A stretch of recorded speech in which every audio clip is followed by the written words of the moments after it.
My name's Menders, and I'm not from anywhere at the moment, but I've been based in Sheffield for a long time. What have you done in Sheffield? I am a teacher, but in Sheffield I've been working in early years and bringing alternate approaches into the Sheffield area, mostly Steiner Waldorf and Forest schools, but very open to all approaches. And what have you heard today? There's quite a lot of stuff you've heard today that made you go, yeah, that's right, I'm going to right. What have you heard of today that's made you go, wow, I didn't expect that?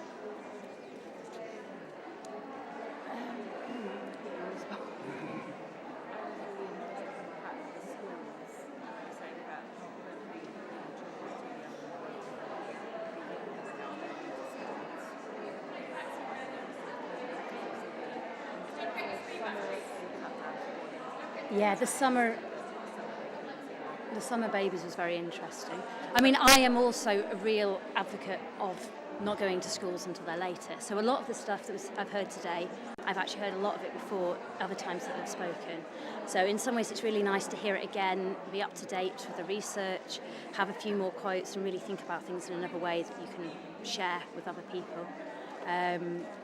I really like Sally's work, and I've looked at her stuff in the past, but I'm sort of quite inspired to want to learn more about it when I go into schools and use it.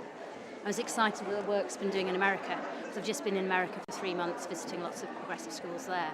So it's quite exciting to sort of look at the comparisons and how we can work internationally, and maybe not just have an approach for early learning for the UK, but what we can learn from other countries. And I know there's been a lot connected to Europe as well, hasn't there? Scandinavia, you mentioned. How often do you get a chance for this kind of network to talk about that? I do it myself because I'm self-employed, so it's all come from me, and to me I'm so curious about learning that I go everywhere so I can do that. So I came to the conference in October and it was so valuable, I definitely wanted to come here again.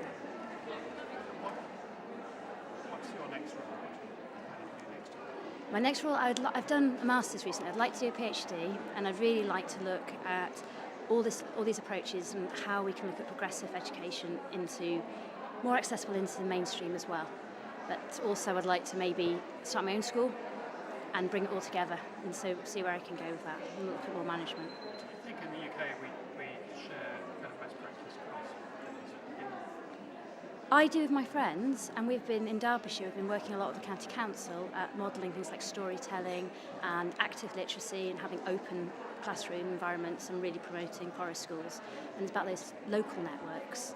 But it really depends on what I found it's hard about is for people. I think I was saying that I've managed to set up these networks, but I don't think everyone has access to them. So it's working at how we can make that more accessible. And should that be an informal thing or is it top-down policy? I like it when it's modelled by practitioners, so people can go and observe good practice maybe not the best word, good inspiring practice in other settings, and then maybe sharing learning or running conferences or workshops for other colleagues and going in and helping. But modelling, I think, is a wonderful way of doing it. Well, I was trying to find the right word to Yeah. answer that, and I didn't think of modelling, but it's exactly what it is, isn't it? It's just, look, I did this and this happened. And almost just being there and showing that it does work, rather than just saying you mustn't do this or you mustn't do that. And I think it's a much better way of showing leadership. And I think one of the challenges in early years is you have less qualified staff. So I can come in as a teacher, as an early years professional, but you're actually working with people who have left school at 16 or 18, and it's inspiring them to learn and want to do it differently, especially when they're on such low wages. And that is a real challenge. What are you looking forward to tomorrow? Well, I love forest schools, so I'm really inspired by all the outdoor learning, and it's something that I bring into the work I do, so I'm really interested to see what's up to the minute work about at the moment. It's actually one of my daughters is great. She's got every one of shampoo you can imagine, but she loves going forest walking. It's the real freedom, and I like the fact that we've got that in the mainstream. And if you really look at forest schools, it is true free play. And it's so exciting when you're looking at, and what I did when I did my early years foundation stage last year and I did professional status, I did the assessment outside, and they'd never done it outside before, and we proved that we met the whole early years foundation stage in the outdoor environment, in the torrential rain. It was wonderful.